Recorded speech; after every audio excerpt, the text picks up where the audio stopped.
ಧರ್ಮ ಸುಮ್ಮನೆ ನಾವು ಬಾಯಲ್ಲಿ ಹೇಳಿದ್ರೆ ಅಥವಾ ಬೇರೆ ಬೇರೆ ಕಾರಣಗಳಿಗೆ ಹೇಳ್ತಾ ಹೋದರೆ ಸಮಾಜವನ್ನು ಕಟ್ಟುವಂಥ ನಿಟ್ಟಲ್ಲಿ ಆಗಬೇಕೆ ಹೊರತು ಒಡೆಯುವಂಥ ನಿಟ್ಟಲ್ಲಿ ಆಗಲೇಬಾರ್ದು ಯಾವತ್ತು. ಹೇಗೆ ಉಳಿಯುತ್ತೆ ಅಂತಂದರೆ ಇಂಥ ಅದ್ಭುತ ಕಾರ್ಯಗಳನ್ನು ಮಾಡಿದಾಗ ಅದು ಇವತ್ತಿನ ಜನರೇಷನ್ ಮಕ್ಕಳುಗಳಿಗೆ ಪರಶುರಾಮ ಸೃಷ್ಟಿ ಅಂದ್ರೆ ಏನು, ಪರಶುರಾಮನ ಹಿಂದಿರುವಂತಹ ಕಥೆ ಏನು, ನಮ್ಮ ಜೀವನಕ್ಕೆ ಅದು ಏನನ್ನ ಹೇಳಿಕೊಡುತ್ತೆ. ಇದೇ ನಿಟ್ಟಿನಲ್ಲಿ ಕೂಡ ನಾನು ಕಾಂತಾರವನ್ನು ಮಾಡಿದ್ದು.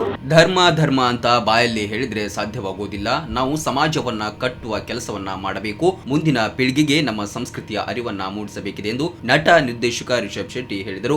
ಅವರು ಬೈಲೂರಿನಲ್ಲಿ ಪರಶುರಾಮ ಥೀಮ್ ಪಾರ್ಕ್ ಉದ್ಘಾಟನೆಯ ಕಾರ್ಯಕ್ರಮದಲ್ಲಿ ಮುಖ್ಯ ಅತಿಥಿಯಾಗಿ ಭಾಗವಹಿಸಿ ಮಾತನಾಡಿದರು. ಇನ್ನು ಪರಶುರಾಮ ಥೀಮ್ ಪಾರ್ಕ್ ಬಗ್ಗೆಯೂ ಕೂಡ ಮಾತನಾಡಿದ ಅವರು, ಸಿನಿಮಾ ರಂಗಕ್ಕೆ ಬಂದು 18 ವರ್ಷ ಆಯಿತು. ಈಗ ನನಗೆ ಬೆಳಕು ಕಾಣಿಸುತ್ತಿದೆ. ಮುಂದಿನ ದಿನಗಳಲ್ಲಿ ಒಳ್ಳೆಯ ಸಂದೇಶ ಇರುವ ಸದಭಿರುಚಿಯ ಚಿತ್ರಗಳನ್ನ ಮಾಡುವ ಮೂಲಕ ನಿಮ್ಮ ಋಣ ತೀರಿಸುತ್ತೇನೆ ಎಂದರು.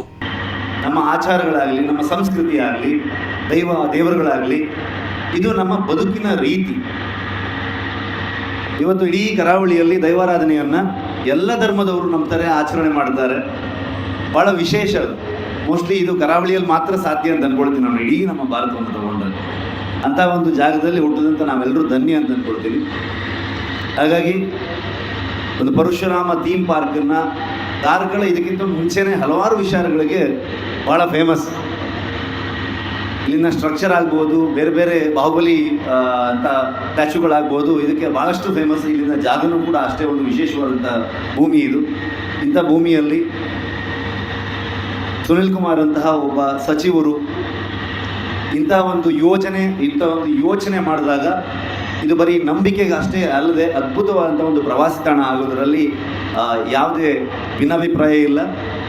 ಇದು ಆಗಲೇ ಒಂದು ಅದ್ಭುತವಾದಂಥ ಒಂದು ಪ್ರವಾಸಿ ತಾಣ. ಇನ್ನೂ ಹೆಚ್ಚು ಪ್ರೇಕ್ಷಕರನ್ನು, ಇನ್ನೂ ಹೆಚ್ಚು ಪ್ರವಾಸಿಗರನ್ನು ಸೆಳೆಯುವಂಥ ಕೆಲಸ ಈ ಪರಶುರಾಮ ಥೀಮ್ ಪಾರ್ಕ್ ಮಾಡುತ್ತೆ ಅಂತ ನಾನು ನಂಬಿದ್ದೀನಿ. ಜೊತೆಗೆ ಕಾಂತಾರವನ್ನು ಇಷ್ಟು ದೊಡ್ಡ ಮಟ್ಟದ ಸಕ್ಸಸ್ಸನ್ನು ಮಾಡಿದ್ದು ನೀವು. ಹಾಗಾಗಿ ನಾನು ಮೊದಲಿಂದನೂ ಹೇಳ್ಕೊಂಡು ಬಂದಿದ್ದೀನಿ, ಈ ಕಾಂತಾರದ ಸಕ್ಸಸ್ಸನ್ನು ಇಡೀ ಪ್ರೇಕ್ಷಕರಿಗೆ, ಡಾಕ್ಟರ್ ರಾಜ್ಕುಮಾರ್ ಅವರು ಅಣ್ಣವರು ಹೇಳಿದ ಹಾಗೆ ಅಭಿಮಾನಿ ದೇವರುಗಳಿಗೆ ಅದನ್ನು ಅರ್ಪಿಸಿದ್ದೀನಿ. ಇಡೀ ಸಿನಿಮಾವನ್ನು ದೈವ ನರ್ತಕರ ಕುಟುಂಬದವರಿಗೆ ಅರ್ಪಿಸಿದ್ದೀನಿ. ಹಾಗೆ ಕರ್ನಾಟಕ ರತ್ನ ಡಾಕ್ಟರ್ ಪುನೀತ್ ರಾಜ್ಕುಮಾರ್ ಅವರಿಗೆ ಇಡೀ ಸಿನಿಮಾವನ್ನು ನಾನು ಅರ್ಪಿಸಿದ್ದೀನಿ. ಇವತ್ತು ಕೂಡ ಅದೇ ಭಾವನೆಯಲ್ಲಿದ್ದೀನಿ. Thank you so much. ನಿಮ್ಮೆಲ್ಲರ ಈ ಬೆಂಬಲ, ಆಶೀರ್ವಾದವನ್ನು ನಾನು ಯಾವತ್ತೂ ಕೂಡ ಮರೆಯೋದಕ್ಕಾಗಲ್ಲ. ನಿಮ್ಮ ಒಂದು ಅತಿ ದೊಡ್ಡದಾದಂಥ ಒಂದು ಋಣ ನನ್ನ ಮೇಲಿದೆ. ಒಂದು ಕುಂದಾಪುರದ ಕೆರಾಡಿ ಅನ್ನುವಂಥ ಒಂದು ಊರಿಂದ ನಾನು ಬೆಂಗಳೂರಿಗೆ ಹೋಗಿ ನನ್ನ ಎಜುಕೇಷನ್ ಮಾಡ್ತಾ ನನ್ನ ಸಿನಿಮಾ ಕನಸನ್ನು ಕಟ್ಕೊಂಡು ಚಲನಚಿತ್ರ ರಂಗಕ್ಕೆ ನಾನು ಹೋಗಿ ಸುಮಾರು 18 ವರ್ಷ ಆಯಿತು. ಸೊ ಈಗ ಒಂದು ರೀತಿಯಾದಂಥ ಬೆಳಕು ಕಾಣ್ತಾ ಇದೆ. ಅದಕ್ಕೆ ಸಾಕಾರ ಆಗಿರೋದು ಪ್ರೇಕ್ಷಕರ ವರ್ಗ. ಸೊ ಹಾಗಾಗಿ ನಿಮ್ಮ ದೊಡ್ಡ ಋಣ ಇದೆ. ಆ ಋಣ ತೀರಿಸೋ ಕೆಲಸ ನಾನು ಹೀಗೆ ಮಾಡ್ಬೋದು. ಇನ್ನೂ ಹೆಚ್ಚು ಒಳ್ಳೊಳ್ಳೆ ಸಿನಿಮಾಗಳು ಮಾಡುವಂತಹ ಮುಖಾಂತರ, ಸಮಾಜಕ್ಕೆ ಒಳ್ಳೆಯ ಸಂದೇಶವನ್ನು ಹೇಳುವಂಥ ಮುಖಾಂತರ ನನ್ನ ಕೆಲಸವನ್ನು, ನಿಮ್ಮ ಋಣ ತೀರಿಸುವಂಥ ಕೆಲಸವನ್ನು ಮಾಡುವಂಥ ಪ್ರಯತ್ನ ಮಾಡ್ತಾನೆ ಹೋಗ್ತೀನಿ ನಾನು. ನಿಮ್ಮ ಆಶೀರ್ವಾದ, ಪ್ರೀತಿ, ಬೆಂಬಲ ಹೀಗೆ ಇರಲಿ.